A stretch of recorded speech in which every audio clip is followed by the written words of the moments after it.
So RZA, of course, you've done a lot of music. You've done movies. You came in 6 years ago to KROQ for The Man with the Iron Fist.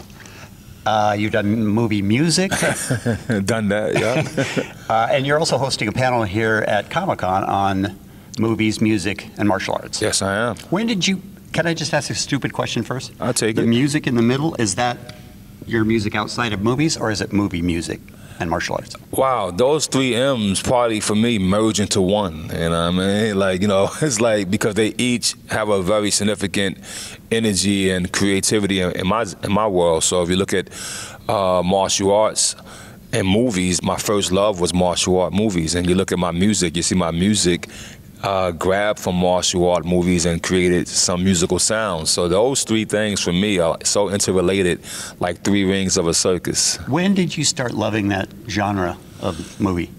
I saw my first martial art film at the age of about 9 years old, and never turned back. Love at first sight, as they say, right? What was the first movie that caught your attention? It was yeah, I actually remember it because it was a double feature, right? It was called Fury of the Dragon, which was like a chopped up version of a Bruce Lee movie. Right. That wasn't a real movie, but it was in the theater. And it played with a movie called Black Samurai, which was Jim Kelly.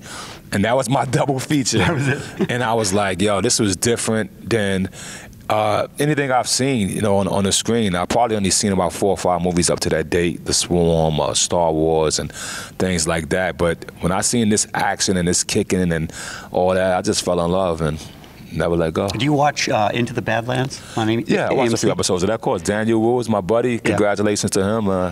I love that show. Yeah. There's a little magic in it in that they fly. You know what I mean? Yeah. It's the future. Sure, of course. It's the future. Tell us about your movie that's coming out, Cutthroat City. Well, my movie Cutthroat City is, you know, it's being coined as a heist movie, right? But in all reality, it's a movie that takes a look at 4 individuals who have aspirations, but based on their environment and the aftermath of Hurricane Katrina, their aspirations lead to desperation. And they're trying to find their way. And once you go down that little rabbit hole, it's hard to crawl back out. Yeah. And we'll watch these characters trying to redeem themselves and get back home. We have a charity that works with abused women and children. We went to New Orleans after Katrina and to the 9th Ward, and it's just, it was devastated. Yeah, I mean. And that's the kind of pressure that makes you either step up one way or the other. It's do or die. You got to make it. It's do or die. You got to make it work. And the crazy thing about it is that, you know, even up to 7 to 10 years after Katrina, a lot of people still were feeling the aftermath of it. And for us, it was a pleasure for us to film in the 9th Ward. I was very proud as a director and as a, you know, a man of art to come there, and we kind of took like 2 city blocks, and that was our back lot.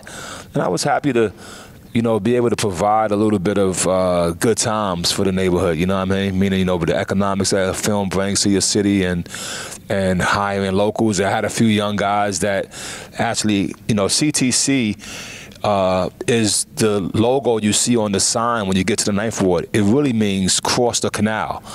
But the guys there, they call it Cutthroat City, and they got these tattoos, and they serious about that. And I was fortunate, you know, enough to get some of those guys to come join, be my extras. You know, we had this one guy, not to get too crazy, but he had been shot multiple times. Talk with a. And I was like, all right, we're going to get you a scene. All right?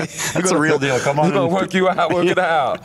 It's funny, when he met me, he tried to sell me a car. Like, he came to our set and tried to sell me his car. Did he know who you were? Yeah. Oh, you did? That's why he thought he would get an easy sell. And I was like, hold on, bro, I didn't come to buy no car now. I'm making a movie here.